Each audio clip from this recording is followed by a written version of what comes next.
Friends, how are you? Hope you are doing well.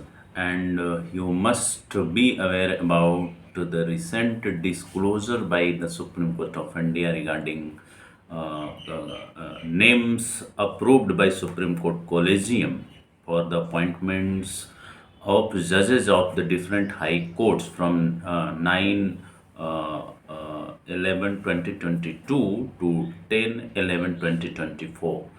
So you must be aware about that what is the composition of different social groups, or we can say that the caste groups in these recommendations. This disclosure is very important. So out of 303 candidates, 170 candidates were approved to be appointed as the judges of the high courts, and out of 170, what is the number of different communities, different caste groups, different classes and different categories. You must know that this is a very important disclosure, but you must understand, you must try to note that this has not been widely reported in the newspapers, and this is the showing the structural problems with Indian judiciary, that Indian judiciary, higher judiciary, is not well represented by the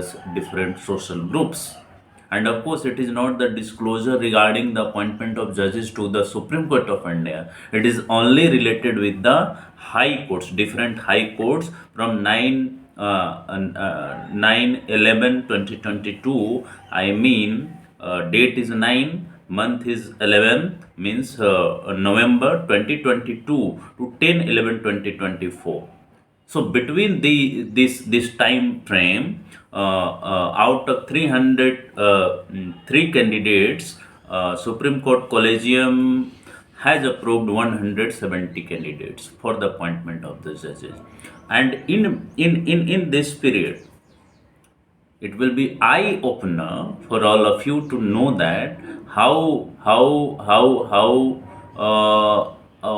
and what is the representation of different caste groups and class groups and community groups in these 170 approved candidates. It is very striking to know that after the independence, and we are now completed almost 70 years since independence, and we are going to celebrate our we can say 100 years of independence in 2047. But what is the status of representation of different groups? And that is why we are constantly raising this question, that what is the status of representation, what is the social justice in appointments of judges in higher judiciary. This is the very serious questions where we are talking about social justice. We are talking about justice in terms of constitutional provision, in terms of constitutionalism, in terms of political justice. But what is the status of representation? This disclosure by the Supreme Court of India is showing, and it is also showing the urgency to appoint the judges from diverse background in order to say that we are representative, we are democratic, and we are running the governance of this country based on the social justice ideology or provisions which has been enshrined in Constitution of India. And now I am giving you the detail about the number. So out of 170 approved candidates from appointment of the judges of the high courts, the SC, you have to understand, out of 170, AC candidates is only 7. ST candidate is only 5. OBC candidate is only 21. MBC and BC candidates only 7. Women only 28. Minorities 23. Related to judges. So what I want to say is that after clubbing these numbers, right? 7 plus 5 plus 21, and MBC 7, women 28, minority 23. How many seats remain to be filled by general category candidates? Or you are? So you need to understand that how minuscule this number is, how less this number is. And we are talking about social justice, we are talking about democracy, we are talking about representation. So where are we standing? Where are we standing in terms of social justice and representation? This is very minuscule number, and in this report, in this disclosure, Supreme Court has given the exact class and category, you can say, segment according to the names, right? This is the aggregate figure I have just put out before you, but you can go through the Supreme Court website, and where you can find the entire document. It is of 13 pages, and you can go through the name and category wise status and state wise status, and from where these names has been come from, whether it is bar or bench. So category wise disclosure has been given by Supreme Court of India, and it is very important for those who are working on the judiciary, and especially the appointment to the judiciaries, whether it is Supreme Court of India or High Courts. That how this important, how this data is very important for them to understand that the status of representation is very disturbing in India. This is a structural problem, despite the fact that we are talking about social justice, political justice, and economic justice, and all. So that data is very disturbing, right? So the list contained 170 approved candidates, and their name, their high courts, their sources, date of recommendation by Supreme Court Collegium, date of notification, date of appointment, right? As well as category minority women and all, right? So all the things has been given in this disclosure. So this disclosure is very important to understand the status of representation at the bigger scale. At the bigger scale, we need to understand that. And this disclosure is not related with the Supreme Court's appointments of the judges, and that need to be disclosed by the apex court also. So this is very important data, and you need to understand that what is the status of representation of different classes, category, and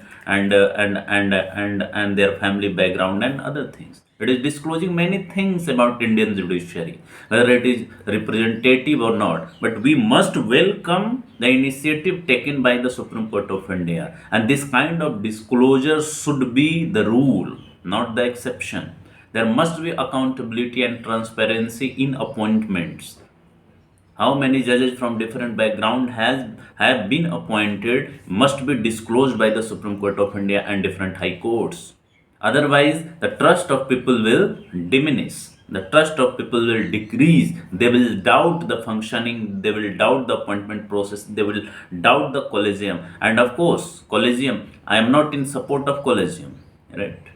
It is not accountable mechanism. Of course, it was developed in a different context, but today it is not. It cannot be justified, right? So we must understand that this kind of disclosure is very important to understand the internal mechanism of judicial appointments, which are very important for maintaining the essence of democracy. In democracy, nothing can be hidden, undisclosed. So disclosure must be the rule. Disclosure must be the rule, not the non-disclosure. And if non-disclosure is being observed by judiciary, it is very shameful.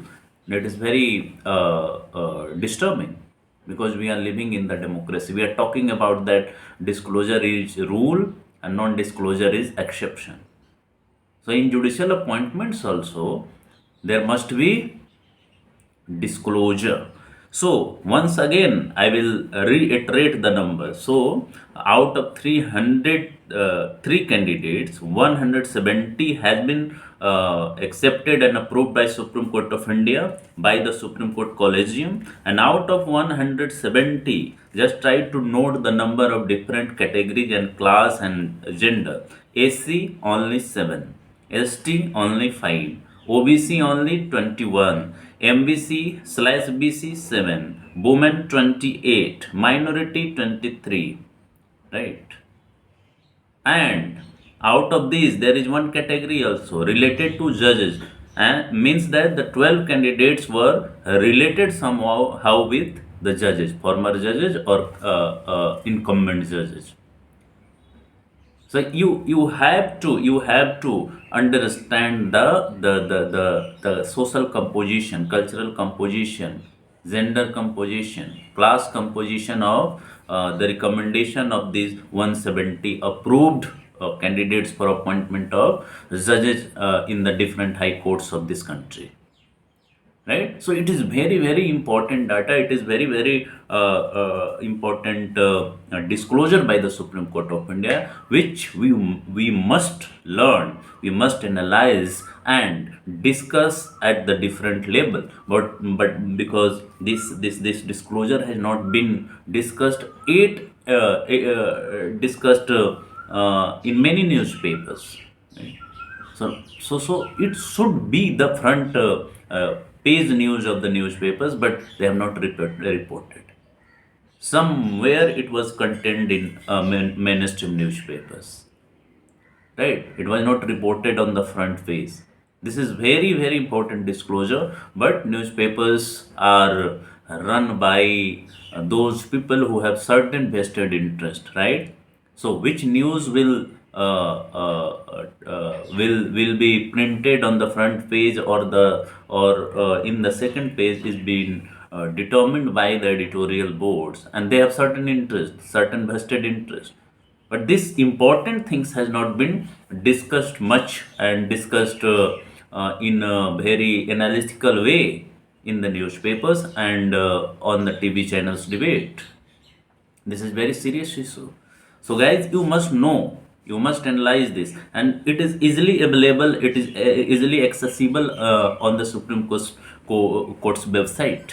You can go to the website, you can access it, you can analyze it, and you can try to understand the different aspects of judicial appointment, different aspect of social justice and all.